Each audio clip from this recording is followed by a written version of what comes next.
അമ്മയെ അറിയാം എന്നേശുവോടൊപ്പം, യേശുവെ അറിയാം എന്നമ്മയോടൊപ്പം. അമ്മയെ അറിയാം എന്നേശുവോടൊപ്പം, യേശുവെ അറിയാം എന്നമ്മയോടൊപ്പം. അമ്മേ, എന്നെ നിൻ മകനോടു ചേർക്കണേ, എന്നും നിന്നോമൽ പ്രിയനായി മാറ്റണേ. ഇനി എന്നും എന്നുള്ളിൽ പുതു സ്നേഹമാകണേ, ഇനി എന്നും എന്നുള്ളിൽ പുതു സ്നേഹമാകണേ. അമ്മേ മരിയേ, എൻ കണ്ണിനൊളിയേ, എന്നുള്ളിൽ തണുവേ, എൻ പുണ്യം നീയേ. അമ്മേ മരിയേ, എൻ കണ്ണിനൊളിയേ, എന്നുള്ളിൽ തണുവേ, എൻ പുണ്യം നീയേ. പരിശുദ്ധ അമ്മ നമുക്ക് മധ്യസ്ഥയാണ്. ധാരാളം ഈ ദിവസങ്ങളിലെല്ലാം ധാരാളം കാര്യങ്ങൾ കേട്ടു. പരിശുദ്ധ അമ്മ പറഞ്ഞു തൻ്റെ സ്തോത്രഗീതത്തിൽ, എല്ലാ തലമുറകളും എന്നെ ഭാഗ്യവതി എന്ന് പ്രകീർത്തിക്കും. അപ്പോൾ അത് അമ്മയുടെ വലിയൊരു ആഗ്രഹമാണ്, എല്ലാ തലമുറകളും എന്നെ ഭാഗ്യവതി എന്ന് പ്രകീർത്തിക്കും. അപ്പോഴെല്ലാം നാം മക്കളായ നമ്മുടെ വലിയൊരു ദൗത്യമാണ് അമ്മയെ പ്രകീർത്തിക്കുക. അമ്മ പ്രകീർത്തി അർഹിക്കുന്നുണ്ടോ? തീർച്ചയായിട്ടും അർഹിക്കുന്നുണ്ടെന്ന് ഈ 2000 വർഷത്തെ സഭയുടെ യാത്രയുടെ ഇടയിൽ തെളിയിച്ചിട്ടുള്ളതാണ്. വിവിധ വിശ്വാസ സത്യങ്ങൾ, 4 വിശ്വാസ സത്യങ്ങൾ തന്നെ അമ്മയുടെ മാതൃത്വം, അത് ദൈവമാതാവാണ് അമ്മ. അവൾ നിത്യ കന്യകയാണ്. അവളുടെ ജനനം അമലോത്ഭവയാണ്. അവൾ സ്വർഗത്തിലേക്ക് ഉടലോടെ എടുക്കപ്പെട്ടു. ഈ കാര്യങ്ങൾ, വിശ്വാസ സത്യങ്ങൾ ഈ നൂറ്റാണ്ടുകളിലൂടെ പരിശുദ്ധാത്മാവിൻ്റെ വലിയ കൃപയാൽ വെളിപ്പെടുത്തി തന്നതാണ്. ഒരു ദിവസം കൊണ്ട് വെളിപ്പെടുത്തുന്നതല്ല. അതിന് പകരമായിട്ട് വലിയ പാരമ്പര്യങ്ങൾ, നിരവധി ആളുകളുടെ അനുഭവങ്ങൾ, പ്രത്യക്ഷീകരണങ്ങൾ ഇതിലോടുകൂടി അമ്മയെ പഠിക്കുകയും വെളിപ്പെടുത്തുകയും ചെയ്തതാണ്. എന്നാൽ അമ്മയുടെ സാന്നിധ്യത്തെയും അമ്മയുടെ മാധ്യസ്ഥത്തെയും നിഷേധിക്കുന്നവരുണ്ട്. അങ്ങനെ ഒരു മാധ്യസ്ഥ നമുക്ക് ആവശ്യമില്ല, അമ്മയില്ല, ഈശോ മാത്രം മതി നമുക്ക്. അങ്ങനെ പറയുന്ന ആളുകളുണ്ട്. അമ്മ വെറും മുട്ടത്തോടാ, അത് കഴിഞ്ഞ് കുഞ്ഞ് പുറത്ത് വന്നാൽ പിന്നെ മുട്ടത്തോടിന് വല്ല കാര്യമുണ്ടോ, ഇങ്ങനെയൊക്കെ ചോദിക്കുന്ന ഈ വിഭാഗത്തിലുള്ള ആളുകളുമുണ്ട്. പക്ഷെ അവരുടെ മുമ്പിലെല്ലാം നമ്മുടെ ഈ പാരമ്പര്യങ്ങളും സാക്ഷ്യവും വളരെ ശക്തിയായിട്ട് നാം നിൽക്കുകയാണ് ചെയ്യുന്നത്. നമ്മുടെ അവർ പറയുന്ന ഇതൊക്കെ വെറും ആവശ്യമില്ലാത്ത കാര്യങ്ങളാണ്, ഇതിനൊരു അടിസ്ഥാനവുമില്ല എന്ന്. പക്ഷേ ഇതിനെല്ലാം വചനത്തിൻ്റെ അടിസ്ഥാനമുണ്ടെന്ന് നമുക്ക് നന്നായിട്ട് അറിയാം.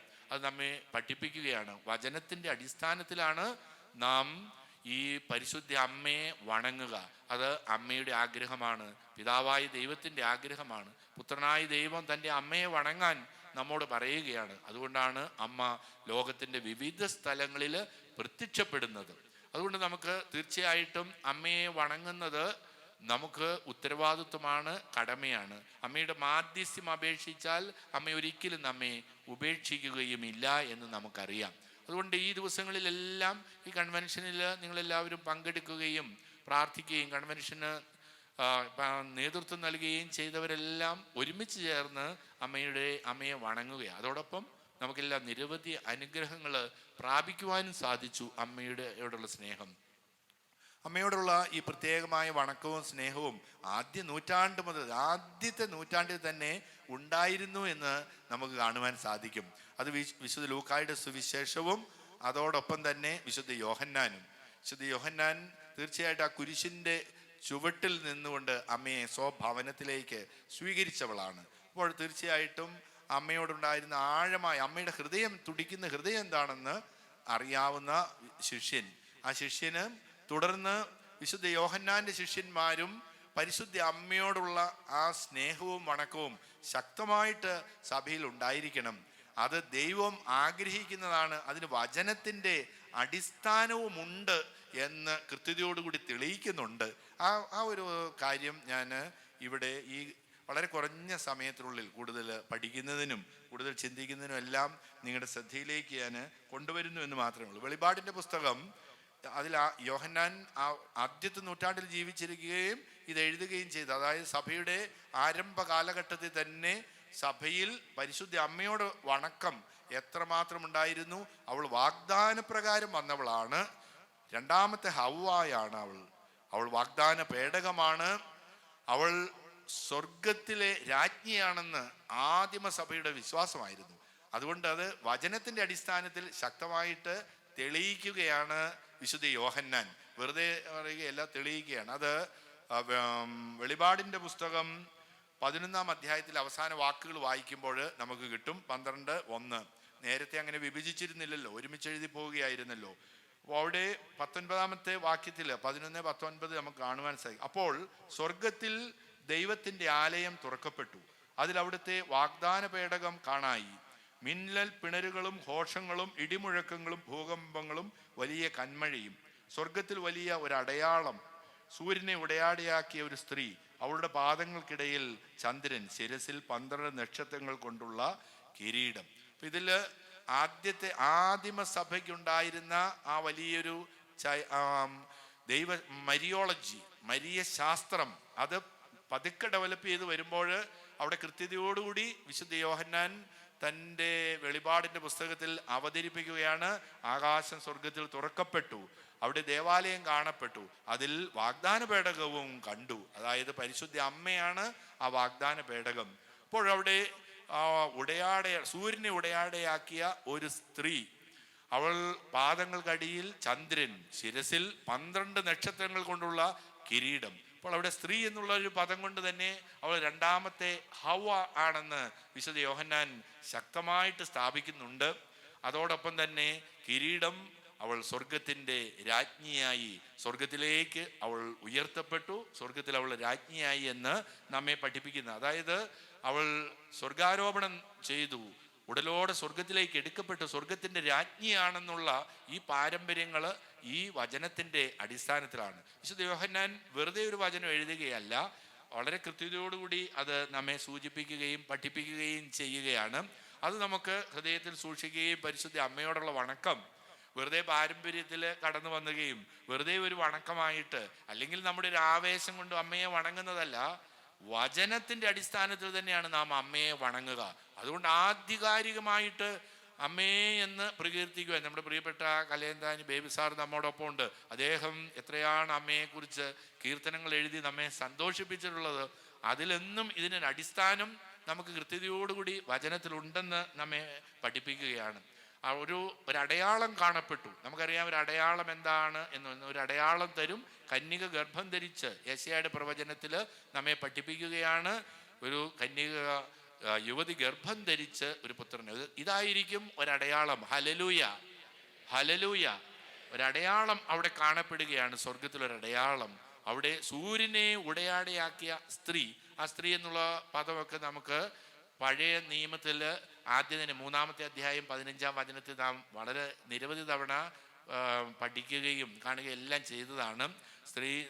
സ്ത്രീയും നീ ശത്രുത ഉളവാക്കും, നിന്റെ തല തകർക്കും എന്നുള്ളത്. അവിടെ ആ സ്ത്രീ എന്നുള്ള ആ പദം നമുക്കെല്ലാവർക്കും സുപരിചിതമായിട്ടുള്ള പദമാണ്. നാം എപ്പോഴും അത് വായിക്കുകയും പഠിക്കുകയും ചെയ്യുന്നതാണ്. ഉൽപ്പത്തി പുസ്തകത്തിലെ ആദ്യത്തെ ഭാഗം തന്നെ ഏറ്റവും ആദ്യം പരിശുദ്ധ അമ്മയെ ഇവിടെ പരാമർശിക്കുകയാണ്. അതുതന്നെ നമുക്ക് അവസാനത്തെ അധ്യായങ്ങളിലും നിറഞ്ഞു നിൽക്കുന്നത് കാണുവാൻ സാധിക്കും. നീയും സ്ത്രീയും തമ്മിൽ, നിന്റെ സന്തതിയും അവളുടെ സന്തതിയും തമ്മിൽ ശത്രുത ഉളവാക്കും. ഇതുവഴി ഉൽപ്പത്തി പുസ്തകത്തിൽ നീയും സ്ത്രീയും തമ്മിലും നിന്റെ സന്തതിയും അവളുടെ സന്തതിയും തമ്മിൽ ശത്രുത ഉളവാക്കുമെന്നുള്ള ഈ സ്ത്രീ നമുക്ക് ഹവ്വായോടാണ് പറയുക. അപ്പോൾ ഹവ്വായോട് ഉദ്ദേശിക്കുന്നത്, ഇവിടെ ഹവ്വ പാപം ചെയ്യുകയാണ്, സർപ്പത്തിന്റെ പ്രലോഭനത്താൽ പാപം ചെയ്യുകയാണ് ഹവ്വ.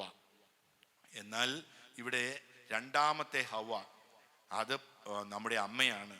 അവൾ പാപത്തിൽ നിന്ന് നമ്മെ രക്ഷിക്കുകയാണ് ചെയ്യുന്നത്. ഒരു സ്ത്രീ പാപം ചെയ്ത് അവൾ തലമുറകൾക്ക് ശാപം വരുത്തിയെങ്കിൽ രണ്ടാമത്തെ സ്ത്രീ വിശുദ്ധയായി നിന്ന് കൃപ നിറഞ്ഞവൾ, അവൾ നമുക്ക് നന്മ കൊണ്ടുവരികയാണെന്ന് വിശുദ്ധ യോഹന്നാൻ സമർത്ഥിക്കുന്നത് നമുക്കിവിടെ കാണുവാൻ സാധിക്കും. നീയും സ്ത്രീയും തമ്മിൽ ശത്രുത ഉളവാക്കും. അപ്പോൾ സ്ത്രീയെ തകർത്ത സർപ്പത്തിന് ശാപം നൽകിക്കൊണ്ട് പരിശുദ്ധ അമ്മയെ ഇവിടെ അവതരിപ്പിക്കുകയാണ് 1-ാമത്തെ അധ്യായം. അത് പരിശുദ്ധ അമ്മയിലാണ് പൂർത്തിയാകുന്നത്. രണ്ടാമത്തെ ഹവ്വ ആണെന്ന് വിശുദ്ധ യോഹന്നാൻ സമർത്ഥിക്കുന്നത് എങ്ങനെയാണ് ഈ സ്ത്രീ എന്നുള്ള ഒരു പദം തന്നെ ആദ്യത്തെ ഉൽപ്പത്തി പുസ്തകം ആദ്യ അധ്യായത്തിൽ തന്നെ ഇവിടെ സൂചിപ്പിക്കുന്നുണ്ട്. ഉൽപ്പത്തി എങ്ങനെയാണ് സംഭവിക്കുന്നത്? 1-ാം അധ്യായത്തിൽ ആദിയിൽ ദൈവം ആകാശവും ഭൂമിയും സൃഷ്ടിച്ചു. ദൈവം അരുളി ചെയ്തു, വെളിച്ചമുണ്ടാകട്ടെ. സന്ധ്യയായി, പ്രഭാതമായി 1-ാം ദിവസം.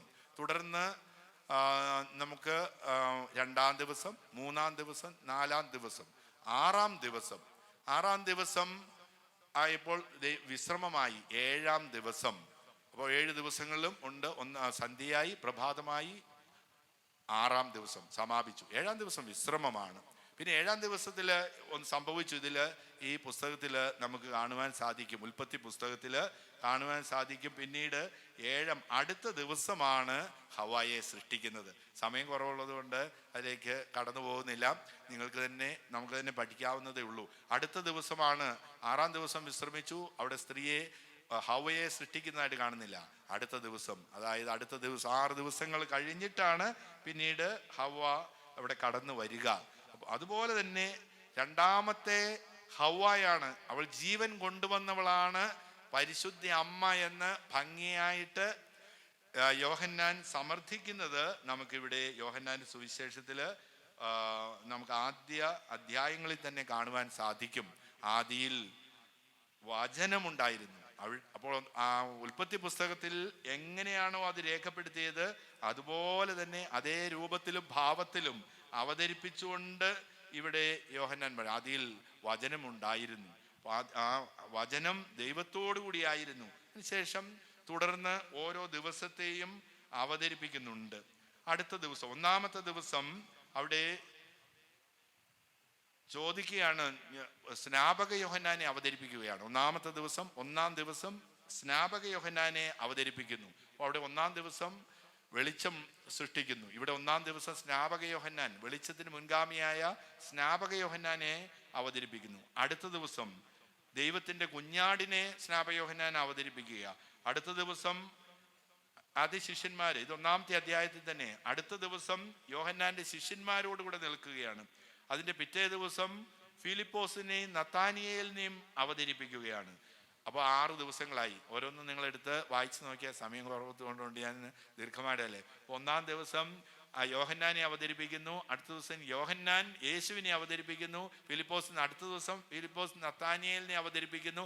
അങ്ങനെ 6 ദിവസങ്ങൾ അവതരിപ്പിച്ചു. പിന്നീട്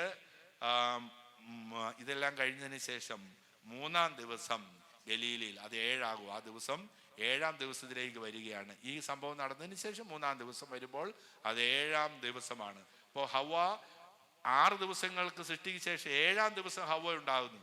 6 ദിവസങ്ങൾ ഇവിടെ ഭംഗിയായിട്ട് ഇതേ മനസ്സോടുകൂടി പരിശുദ്ധ അമ്മ 2-ാമത്തെ ഹവ്വ എന്ന് സമർത്ഥിക്കുന്നതിന് വേണ്ടി യോഹന്നാൻ സുവിശേഷകൻ കൃത്യതയോടുകൂടി വരച്ചു വെച്ചിരിക്കുകയാണ്. പരിശുദ്ധ അമ്മയെ കാനായിലെ കല്യാണ വിരുന്നിൽ, സ്ത്രീയെ എനിക്കും നിനക്കും എന്ത് എന്ന് ഈശോ ചോദിച്ചുകൊണ്ട് അവിടെ അവതരിപ്പിക്കുകയാണ്. Hallelujah, hallelujah. പരിശുദ്ധ അമ്മ 2-ാമത്തെ ഹവ്വയാണ്. ഇവർ രണ്ടുപേരും തമ്മിൽ ഒരു സാമ്യമുണ്ട്. രണ്ടുപേരും പാപരഹിതരായിട്ടാണ് ജന്മം, ഉത്ഭവപാപമില്ലാതെ ജനിച്ചവരാണ്. അതാണ് യോഹന്നാൻ സമർത്ഥിക്കുന്നത്. ഹവ്വ ഉത്ഭവപാപമില്ലായിരുന്നു. ഹവ്വയ്ക്ക് ശേഷമാണ് ഉത്ഭവഭാവം ഉണ്ടായത്. പരിശുദ്ധ അമ്മ ഉത്ഭവഭാവമില്ലാതെ അമലോത്ഭവയായിട്ട് ജനിച്ചവളാണ്. അപ്പോൾ അത് തന്നെയാണ് അവരുടെ സാമ്യമായിട്ട് ഇവിടെ അവതരിപ്പിച്ചുകൊണ്ട് ഒരുപോലെ. പക്ഷെ ഒരാൾ പാപത്തിലേക്ക് ഒരു ജനത്തെ നയിച്ചെങ്കിൽ അതിൽ നിന്ന് ഉദ്ധാനത്തിലൂടെ അതിന് നേതൃത്വം നൽകിക്കൊണ്ട് പരിശുദ്ധ അമ്മ 2-ാമത്തെ ഹവ്വയായിട്ട് കടന്നു വരിക. അപ്പോൾ പരിശുദ്ധ അമ്മ 2-ാമത്തെ ഹവ്വ അത് സമർത്ഥിക്കുകയാണ്. അതായത് അത് പുതിയൊരു പഠനമൊന്നുമല്ല, സഭയുടെ ആരംഭത്തിൽ തന്നെയുള്ള ദൈവശാസ്ത്രമാണ് പരിശുദ്ധ അമ്മ 2-ാമത്തെ ഹവ്വ എന്നും. വിശുദ്ധ യോഹന്നാൻ ഈ നൽകുന്ന ഈ സുവിശേഷത്തിന്റെ ചുവട് പിടിച്ച് യോഹന്നാന്റെ ശിഷ്യന്മാര്, തുടർന്ന് വന്ന വലിയ ദൈവശാസ്ത്രജ്ഞന്മാര്, അവർ സഭാപിതാക്കന്മാര് കൃത്യതയോടുകൂടി പരിശുദ്ധ അമ്മയെ 2-ാമത്തെ ഹവ്വയായിട്ട് പഠിപ്പിക്കുന്നത് നമുക്ക് കാണുവാൻ സാധിക്കും. അതുകൊണ്ട് പരിശുദ്ധ അമ്മ 2-ാമത്തെ ഹവ്വയാണ് നമ്മുടെ അമ്മ. അതിന് ഉള്ള ബൈബിളിന്റെ അടിസ്ഥാനം അതാണ്. വാഗ്ദാന പേടകം സ്വർഗത്തിൽ 2-ാമത്തേത് 3 കാര്യങ്ങളാണ് ഈ വെളിപാടിന്റെ പുസ്തകത്തിലുള്ളത്. 2-ാമത് സ്വർഗത്തിൽ ഒരു അടയാളം കാണപ്പെട്ടു. അത് നാം വായിക്കുകയാണ്. അപ്പോൾ സ്വർഗത്തിൽ ദൈവത്തിൻ്റെ ആലയം തുറക്കപ്പെട്ടു. വെളിപാടിൻ്റെ പുസ്തകം 11-ാം അധ്യായം 19-ാം വചനത്തിൽ സ്വർഗത്തിൽ അവിടെ വലിയ ഒരു ആലയം, ദൈവത്തിൻ്റെ ആലയം തുറക്കപ്പെട്ടു. അവിടെ വാഗ്ദാന പേടകം കാണായി. അവളുടെ വാഗ്ദാന പേടകമേ എന്ന് നാം എല്ലാ ദിവസവും പരിശുദ്ധ അമ്മയെ വിളിച്ച് പ്രാർത്ഥിക്കുന്നുണ്ട്. വാഗ്ദാന പേടകമേ ഞങ്ങൾക്ക് വേണ്ടി അപേക്ഷിക്കണമേ എന്ന്. പരിശുദ്ധ അമ്മ വാഗ്ദാന പേടകമാണെന്ന് വിശുദ്ധ യോഹന്നാൻ സമർത്ഥിക്കുന്നുണ്ട് ഇവിടെ. വിശുദ്ധ യോഹന്നാൻ മാത്രമല്ല, വിശുദ്ധ ലൂക്കാ സുവിശേഷകനും, അതായത് ആദിമസഭയുടെ ശക്തമായ ബോധ്യമായിരുന്നു അമ്മയാണ് വാഗ്ദാന പേടകം. ആ അമ്മയെ ഇവിടെ അവതരിപ്പിക്കുകയാണ്. വാഗ്ദാന പേടകത്തിൽ എന്താണ് ഉണ്ടായിരുന്നത് എന്നെല്ലാം നമുക്ക് നന്നായിട്ട് അറിയാം. പരിശുദ്ധ അമ്മയാണ് വാഗ്ദാന പേടകം. വാഗ്ദാന പേടകം എങ്ങനെ ഉണ്ടാക്കണമെന്ന് പുറപ്പാടിൻ്റെ പുസ്തകം 25-ാമത്തെ അധ്യായത്തിൽ കൃത്യതയോടുകൂടി മോശയ്ക്ക് ദൈവം പറയുന്നുണ്ട്. വാഗ്ദാന പേടകം, സാക്ഷ്യപേടകം, അത് കരുവേല മരം കൊണ്ടൊരു പേടകം നിർമ്മിക്കണം. അതിന് ഇത്ര നീളമുണ്ടായിരിക്കണം. അതിൻ്റെ ഒരു കൃപാസനം കൊണ്ട് അത് മൂടിയിരിക്കണം. പിന്നെ അതിന് കൃപാസനത്തിന് മുകളിൽ അത് സ്ഥാപിക്കണം. അവിടെ കെരൂബുകൾ, കൃപാസനത്തിന് രണ്ടറ്റത്തോടും ചേർന്ന് ഒന്നായി ചേർന്ന് കെരൂബുകളെ നിർമ്മിക്കണം. അപ്പോൾ അതിൽ ഈ കൃപാസനത്തിൽ, ഈ പേടകത്തിൽ, വാഗ്ദാന പേടകത്തിൽ ഉണ്ടായിരിക്കേണ്ടത് 10 കൽപ്പനകളാണ്. അത് നീ ആ 10 കൽപ്പനകൾ അതിൽ സ്ഥാപിക്കണം. പിന്നീട് അതിൽ മന്നയും അഹറോന്റെ തളിർത്ത വടിയും ഉണ്ടായിരുന്നു എന്ന് നമുക്ക് നന്നായിട്ടറിയാം. അതുകൊണ്ട് പരിശുദ്ധ അമ്മയെ വാഗ്ദാന പേടകം എന്ന് സമർത്ഥിക്കുവാനുള്ള കാരണം, ഈ വാഗ്ദാന പേടകത്തിൽ 10 കൽപ്പനകൾ, അത് ദൈവത്തിൻ്റെ സ്നേഹത്തിൻ്റെ അടയാളമാണ്. 10 കൽപ്പനകൾ പിതാവായ ദൈവത്തിൻ്റെ സ്നേഹമാണ് പുത്രൻ. യോഹന്നാന്റെ സുവിശേഷം 3-ാം അധ്യായം 16-ാം തിരുവചനം നമ്മെ പഠിപ്പിക്കുന്ന അതാണ്. തൻ്റെ ഏകജാതനെ നൽകുവാൻ തക്ക വിധം ദൈവം ലോകത്തെ അത്രമാത്രം സ്നേഹിച്ചു. Hallelujah, hallelujah. അപ്പോൾ ദൈവത്തിൻ്റെ സ്നേഹത്തിൻ്റെ അടയാളം തന്നെയാണ്, പിതാവായ ദൈവത്തിൻ്റെ സ്നേഹം തന്നെയാണ് പുത്രൻ. അതാണ് പിതാവായ ദൈവത്തിൻ്റെ സ്നേഹമാണ് 10 കൽപ്പനകൾ. ആ 10 കൽപ്പനകൾ സ്നേഹത്തിൻ്റെ അടയാളമായി നിൽക്കുകയാണ്, പൗരോഹിത്യമായിട്ട് നിൽക്കുകയാണ്. അഹറോന്റെ തളിർത്ത വടി, മന്ന വിശുദ്ധ കുർബാനയാണ്. ഇതെല്ലാം 3 ഈശോ തന്നെയാണെന്ന് നമുക്ക് ആദിമസഭ കൃത്യതയോടുകൂടി വിശ്വസിക്കുകയും പഠിപ്പിക്കുകയും ചെയ്തിട്ടുണ്ട്. നമ്മുടെ തീർത്ഥയാത്രയിൽ അവിടുന്ന് വലിയ സഭയാകുന്ന വലിയ രഹസ്യം, പാസ്കൽ മിസ്റ്ററി, അത് യേശുവാണെന്ന് വെളിപ്പെടുത്തി തരുന്നതിന് വേണ്ടി യഹൂദരുടെ കാലം മുതൽ തന്നെ കൃത്യതയോടുകൂടി ദൈവം എല്ലാം ക്രമീകരിച്ചു എന്ന് ആദിമസഭ വളരെ കൃത്യതയോടുകൂടി സമർത്ഥിക്കുകയാണ്. ഈ ഭാഗങ്ങളിൽ നമുക്ക് കാണുവാൻ സാധിക്കുക. അപ്പോൾ വാഗ്ദാന പേടകം, ഈ വാഗ്ദാന പേടകത്തെ അവർ ആയിരുന്നില്ല, അതിനു മുമ്പിൽ അവർ പോയി കുമ്പിട്ടിരുന്നു. വാഗ്ദാന പേടകം എത്ര ശക്തമാണെന്ന് പേടകത്തെക്കുറിച്ച് നിങ്ങൾക്ക് വിവിധ സ്ഥലങ്ങളിൽ നമുക്ക് വായിക്കുവാൻ കഴിയും. പേടകത്തെ അവർ സമീപിക്കുമ്പോൾ പേടകം എവിടെയുണ്ടോ അവിടെ അനുഗ്രഹമുണ്ട്. അപ്പോൾ പേടകത്തെ അവർ വണങ്ങിയിരുന്നു. പേടകത്തെ ആയിരുന്നില്ല വണങ്ങിയിരുന്നത് നമുക്കറിയാം, പേടകത്തിനുള്ളിലുള്ള വസ്തുക്കളെ ആയിരുന്നു അവർ വണങ്ങിയിരുന്നത്. എന്നാൽ പേടകത്തോടുള്ള വണക്കം, അതും കൃപാസനം കൊണ്ട്, അത് കെരൂബുകളുടെ നിഴൽ അതിൽ വീഴ്ത്തിയിരുന്നു. അത് ഏറ്റവും അതിവിശുദ്ധിയുടെ സ്ഥലത്താണ് സൂക്ഷിച്ചിരുന്നത്. എവിടെയെല്ലാം പേടകം കടന്നുപോയോ അവിടെയെല്ലാം അനുഗ്രഹമുണ്ട്. അപ്പോൾ പേടകം പരിശുദ്ധ അമ്മയുടെ പ്രതീകമാണ്. പേടകത്തെ നാം വണങ്ങുമ്പോൾ, പരിശുദ്ധ അമ്മയെ നാം വണങ്ങുമ്പോൾ, ആ അമ്മ നമുക്ക് നൽകിയ ദിവ്യകുമാരനെയാണ് നാം വണങ്ങുന്നത്. അപ്പോൾ അവര് വളരെ കൃത്യതയോടുകൂടി പേടകത്തിന് മുമ്പിൽ വണങ്ങിയിരുന്നു. പക്ഷെ അവര് പേടകത്തെ ആയിരുന്നില്ല വണങ്ങിയ, പേടകത്തെ ബഹുമാനിക്കുക വഴി അവരതിനുള്ളിലുള്ള ദൈവത്തിൻ്റെ സ്നേഹത്തിൻ്റെ അടയാളത്തെ ആയിരുന്നു വണങ്ങിയിരുന്നത്.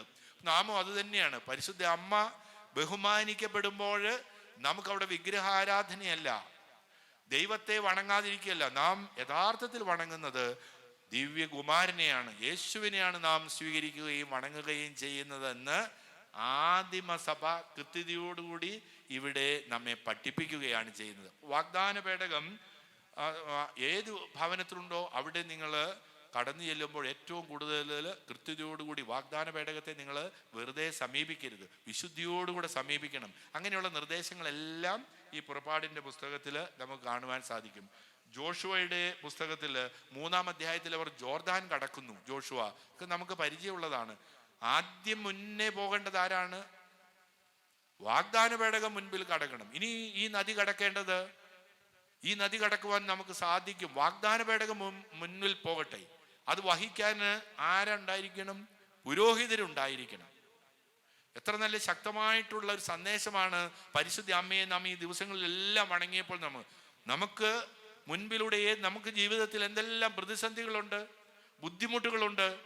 നമുക്കൊന്നുകൊണ്ടും വിഷമിക്കേണ്ട എൻ്റെ പ്രിയപ്പെട്ടവരെ. നമുക്ക് മുൻപിൽ ഈ വാഗ്ദാന പേടകം നടക്കട്ടെ.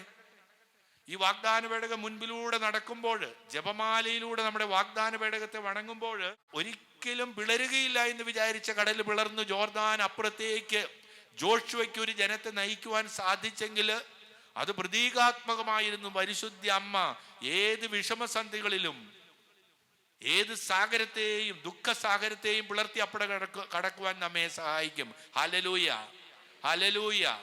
അപ്പോൾ നമുക്ക് പ്രത്യേകമായിട്ട് നമ്മെ പഠിപ്പിക്കുകയാണ് ഇതിലൂടെ ഈ വാഗ്ദാന പേടകം അത് കടക്കുമ്പോൾ. പക്ഷെ ഒന്നു മാത്രമേ ഉള്ളൂ, എപ്പോഴും ഓർത്തുകൊള്ളണം. ഈ പേടകം, ഈ വാഗ്ദാന പേടകം 10 കൽപ്പനകൾ അടങ്ങിയത്, അഹ്റോന്റെ വടിയുള്ള ഈ മന്നയടങ്ങിയ പേടകം എപ്പോഴെല്ലാം അവിടെയെല്ലാം മേഘത്തിന്റെ സാന്നിധ്യം, ദൈവത്തിന്റെ കൃപയുടെ അടയാളം ഉണ്ടായിരുന്നു. എപ്പോൾ? ഒരു പുരോഹിതന്റെ സാന്നിധ്യം അവിടെ ഉള്ളപ്പോൾ. ഒരു പുരോഹിതനായിരുന്നു ഈ വാഗ്ദാന പേടകം മുന്നോട്ട് കൊണ്ടുപോയിരുന്നത്. അതായത് പരിശുദ്ധ അമ്മയോടൊപ്പമുള്ള വണക്കം എപ്പോഴും പൗരോഹിത്യത്തോട് ചേർന്ന് ആയിരിക്കണമെന്ന് നമ്മെ കൃത്യതയോടുകൂടി പഠിപ്പിക്കുകയാണ്.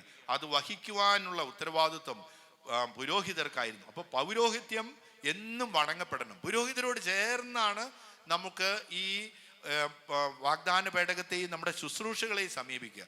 പുരോഹിതരോട് ചേർന്ന് നാം പ്രവർത്തിക്കുമ്പോൾ അവിടെ ദൈവത്തിൻ്റെ കൃപയുടെ അടയാളമായ മേഘം നമ്മുടെ ഭവനങ്ങളിലും നമ്മുടെ മനസ്സിലും നമ്മുടെ ശുശ്രൂഷകളിലും നാം ആയിരിക്കേണ്ട മേഖലകളിലെല്ലാം വ്യാപരിച്ചു കൊള്ളും എൻ്റെ പ്രിയപ്പെട്ടവരെ. Hallelujah, hallelujah.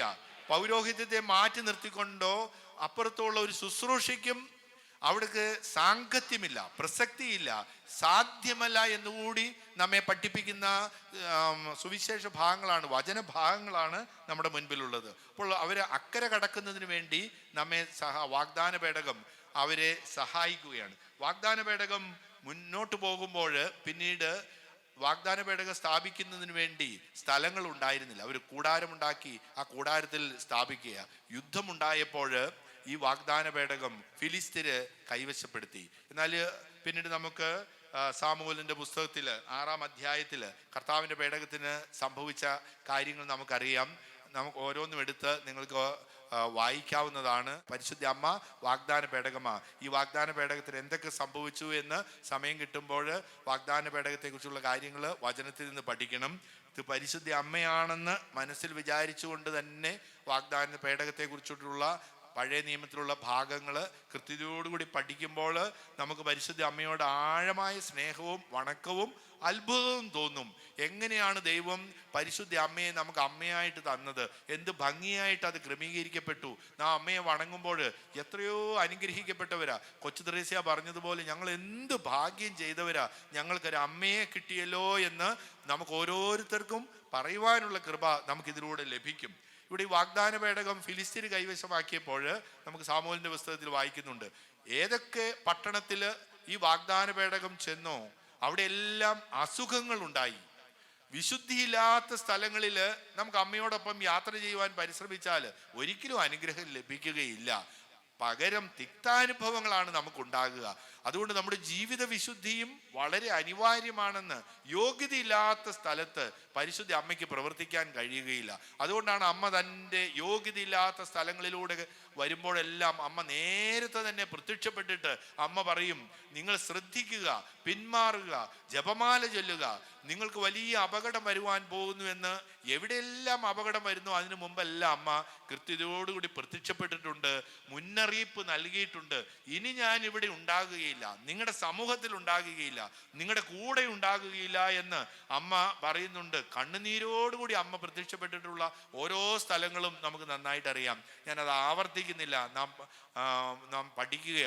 അത് കൂടുതലായിട്ട് ഈ ഒരു നിരീശ്വര പ്രസ്ഥാനം വരുമ്പോൾ 17 അമ്മ ഫാത്തിമയിൽ പ്രത്യക്ഷപ്പെട്ടുകൊണ്ട് പറയുന്നുണ്ട്, നിങ്ങൾ മാനസാന്തരപ്പെടുവിൻ, കൃത്യതയോടുകൂടി നിങ്ങൾ ജീവിക്കുവിൻ എന്ന് പറയുമ്പോൾ വിശ്വസിക്കാൻ സാധിക്കുന്നില്ല.